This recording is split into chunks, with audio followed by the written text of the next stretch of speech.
Hello mga ka-showbiz, binasag na ni Pia Wurtzbach ang kanyang katahimikan sa mga tanong ng mga tao na nangingialam sa buhay niya.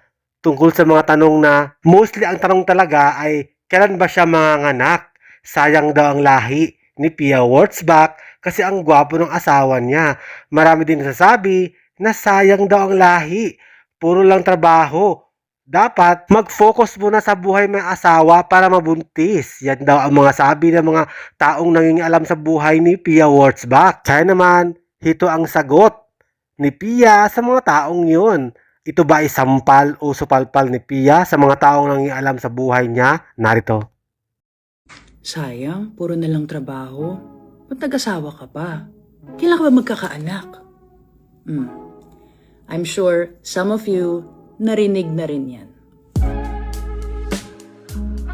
Today, we're turning every sayang they told us into a story of our own worth.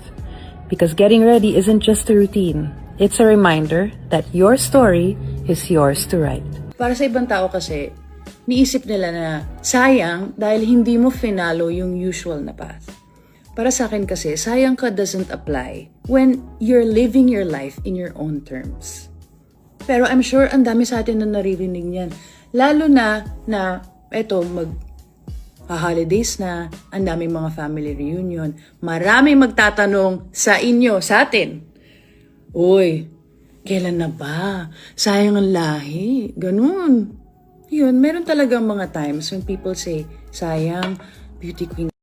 Thank you for watching, guys. See you in the next video and update. Please like and subscribe to my channel. Keep watching. God bless everyone, and always remember, be yourself and be a good one.